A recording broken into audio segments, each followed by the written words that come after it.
बिहार में शिक्षा की स्थिति बहुत अच्छी कभी नहीं थी। हम खुद सरकारी विद्यालय से पढ़े हैं बिहार में, लेकिन हर प्रखंड में, जिले में 2-4 विद्यालय ऐसे जरूर थे जहां पढ़कर आप सरकारी विद्यालय से पढ़कर भी आप आगे बढ़ सकते थे।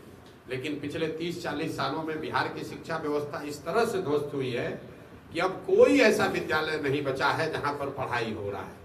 बिहार में शिक्षा व्यवस्था इसलिए ध्वस्त हुई है कि कहीं ना कहीं समाज और सरकार, मैं अंडरलाइन कर रहा हूं, सिर्फ सरकार नहीं, समाज और सरकार दोनों की नजर में शिक्षा की प्राथमिकता है ही नहीं। दोनों के लिए शिक्षण संस्थाएं जो है वो सरकारी लाभ बांटने का केंद्र बन गया है। अगर आपका बच्चा किसी विद्यालय में पढ़ता है, अगर आपको साइकिल का पैसा नहीं मिला, पोशाक का पैसा नहीं मिला, तो आप जाकर हेडमास्टर से झगड़ा करते हैं। लेकिन उसी विद्यालय में अगर आपके बच्चे को साल भर कोई नहीं पढ़ा रहा है तो आप माता पिता के तौर पर जाकर वहां आवाज नहीं उठाते हैं। सरकार ने भी ये चिंता छोड़ दी है कि स्कूल में पढ़ाई हो रहा है कि नहीं। ये समता मूलक शिक्षा नीति बनाने के नाम पर हर जगह विद्यालयों के भवन बना दिए गए। नतीजा ये हुआ है कि जहाँ विद्यालय का भवन है वहाँ शिक्षक नहीं है, जहाँ शिक्षक है वहाँ भवन नहीं है, जहाँ दोनों है वहाँ बच्चे नहीं है, जहाँ तीनों है वहाँ पढ़ाई नहीं है। तो अगर बिहार में शिक्षा व्यवस्था सुधारना है तो सबसे पहले समाज और सरकार दोनों की प्राथमिकता में शिक्षा को लाना है। इसीलिए आप देखते हैं कि सुबह से शाम तक हम लोग जन सुराज में एक ही बात कह रहे हैं कि गरीबी से निकलने का एक जो मूल आधार है वो है शिक्षा। जब तक आपके बच्चे पढ़ेंगे नहीं तब तक बिहार से दुर्दशा खत्म होने वाली नहीं है।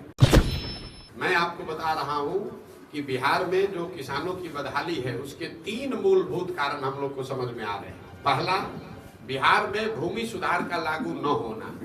बिहार देश के बड़े राज्यों में शायद एकमात्र ऐसा राज्य है जहां पिछले 75 साल में भूमि सुधार को लेकर कोई प्रयास नहीं किया गया है। नतीजा ये है, एक आंकड़ा दे रहा हूं उसको याद रखिए, बिहार में भूमिहीनता का दर है 60%। मतलब 100 लोग, 100 परिवार जो बिहार में रहते हैं उसमें 60 परिवार के पास एक धूर, 1 इंच जमीन नहीं है। देश में यह औसत है 38, मतलब देश में 100 में 38 लोगों के पास जमीन नहीं है।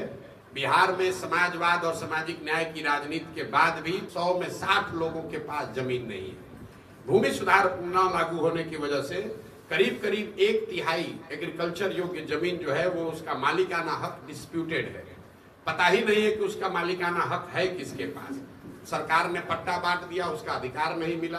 किसी को जमींदारी वाली कानून लगाकर जमीन कब्जा हो गया। एग्रीकल्चर प्रोडक्टिविटी कम होने की मूल वजह है जमीनों का मालिकाना हक यहाँ पर तय नहीं है और 1/3 से ज्यादा जमीन पर किसी न किसी तरह का न्यायिक विवाद चल रहा है, जिसकी वजह से उन जमीनों की प्रोडक्टिविटी बेहतर नहीं है। दूसरी जो यहाँ बड़ी समस्या है वो जल संसाधन, जल का जो कुप्रबंधन है। आप और हम जानते हैं कि बिहार में 50% जमीन ऐसी है जहां बाढ़ का खतरा है। इसकी खूब चर्चा भी होती है, लेकिन जो बाकी बच गया 50%, उसमें करीब आधी जमीन ऐसी है जहां जल जमाव यहाँ बहुत बड़ी समस्या है। जो नेपाल से तराई से लगते हुए एरिया है, वहां नदियों के रास्ते बदलने की वजह से जो खेत बर्बाद हो रहा है वो बहुत बड़ी समस्या है। और बिहार एकमात्र ऐसा राज्य है जहां पिछले 10 वर्ष में सिंचित भूमि की मात्रा 11% कम हो गई है। दूसरे सभी जगह पर सिंचाई की सुविधा का विस्तार हुआ है। बिहार में सिंचाई की सुविधा पिछले 10 वर्ष में 11% से कम हो गई है। मतलब अगर 10 वर्ष पहले 100 एकड़ में सिंचाई की व्यवस्था थी तो नहरों के रख रखाव के अभाव में, नलकूप के रख रखाव के अभाव में आज 89 एकड़ जमीन ही सिंचित मानी जा रही है। तो जल प्रबंधन जो है वो बाढ़, जल जमाव और सूखा, इन तीनों को जब तक समुचित तौर पर एक तरह से एड्रेस नहीं किया जाएगा तब तक यहाँ पर जल की जो ताकत है उसका हम लोग फायदा नहीं उठा पाएंगे। और तीसरा और अंतिम किसानों की जो सबसे बड़ी बदहाली का कारण है कि इन सारी परेशानियों के बाद भी किसान जो उपजा रहा है उसका फसल का दाम नहीं मिल रहा है। हम लोग कहते हैं कि हरियाणा पंजाब में किसान बहुत धनी है। पिछले 10 वर्ष में पंजाब में करीब करीब 70% धान और 75, एक साल में नहीं, पिछले 10 वर्ष में 75% गेहूं सरकारी समर्थन मूल्य पर खरीदा गया है। बिहार में पिछले 10 वर्ष में 13% धान और 1% गेहूं ही सरकारी समर्थन मूल्य पर खरीदा गया है। नतीजा क्या है?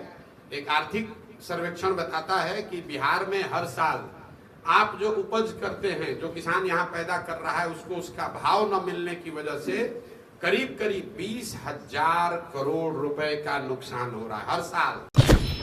लोगों को रोजगार नहीं है, लेकिन बिहार में 3 इंडस्ट्री बहुत तेजी से फैली है। वो है शराब, गैर कानूनी शराब का अगर आप कारोबार करना चाहते हैं तो गांव गांव में 2, 4, 10 लड़के मिल रहे हैं जो शराब के गैर कानूनी काम में लगे हुए हैं। दूसरा है बालू माफिया। यहाँ पर रोड पर हम लोग चलते हैं, अगर 10 ट्रक ट्रेलर मिलता है तो उसमें लिख कर रखिए कि 3-4 ऐसे ही हैं जो बालू के अवैध खनन और धुलाई से जुड़े हुए हैं। और तीसरा जो मैंने आपको बताया, ये अनाज के जो माफिया हैं। लाभार्थियों को 5 किलो अनाज मिलना है, लेकिन लाभार्थियों को मिल रहा है 4 किलो अनाज। 20% की चोरी हो रही है। पैसा कहाँ जा रहा है? क्यों 1 किलो कम मिल रहा है? वो इसलिए कि बिहार के हर प्रखंड में, हर जिले में 30 से 35 रुपए प्रति क्विंटल के दर से इस पर पीसी काटा जा रहा है। और यह पीसी कट कर विधायक, सांसद और अधिकारियों, जनप्रतिनिधियों के बीच में बांटा जा रहा है। ज्यादातर जगहों पर विधायक भी 6 से 8 रुपए प्रति क्विंटल के हिसाब से पैसा वसूल रहे हैं। और ये पूरा काम करने के लिए बाकायदा यहाँ पर माफिया हो गया है। ये अनाज को पैसे में कन्वर्ट करना और उस पैसे का फिर से बंटवारा करना और फिर उसी अनाज को चैनलाइज करना। हर जिले में लोग बताते हैं 2-4 लोग बड़े यहाँ पर अनाज के माफिया हो गए, जो नया काम शुरू हो गया है। ये तीनों क्षेत्र है जहाँ यहाँ के लोगों को रोजी रोजगार जिसमें मिला हुआ है। आप अगर रोजगार उसको समझते हैं तो अगर बिहार में जमीनों का क्रय विक्रय का आप आंकड़ा निकालेंगे तो आपको पता चलेगा कि पिछले 10 साल में ज्यादातर जमीन खरीदने वाले वो लोग हैं जो शराब और बालू माफिया से जुड़े हुए हैं या उस तरह के अवैध कारोबार से जुड़े हुए हैं। पूरा समाज का ताना बाना इससे गड़बड़ हो रहा है। और इसी वजह से नीचे जो आप देख रहे हैं, इतनी परेशानी हो रही है कि लोग नीचे जो लड़के हैं वो पढ़ाई लिखाई छोड़कर बाकायदा शराब माफिया उनको मोटरसाइकिल दे रहा है मुफ्त में कि मोटरसाइकिल लो, 4 बोतल शराब इधर का उधर करो, 2-4 हजार रुपया कमा लो। या फिर बालू का अवैध खनन खरीद बिक्री में लगो, उससे आप 2-4 हजार रुपया कमा लो। इसी का एक वजह है कि आपको बिहार में क्राइम भी बढ़ता हुआ दिख रहा है। पदयात्रा के दौरान मेरा अनुभव है कि पलायन वो समस्या है जिससे बिहार का कोई परिवार अछूता नहीं है। फर्क बस इतना है कि जो गरीब का बच्चा है वो बाहर मजदूरी करने जा रहा है, जो संभ्रांत या मध्यम वर्गीय परिवार के बच्चे हैं उनके बच्चे पढ़ने और नौकरी करने जा रहे हैं, लेकिन बाहर हर परिवार का बच्चा जा रहा है। परिवार की परिकल्पना ही खत्म हो गई है।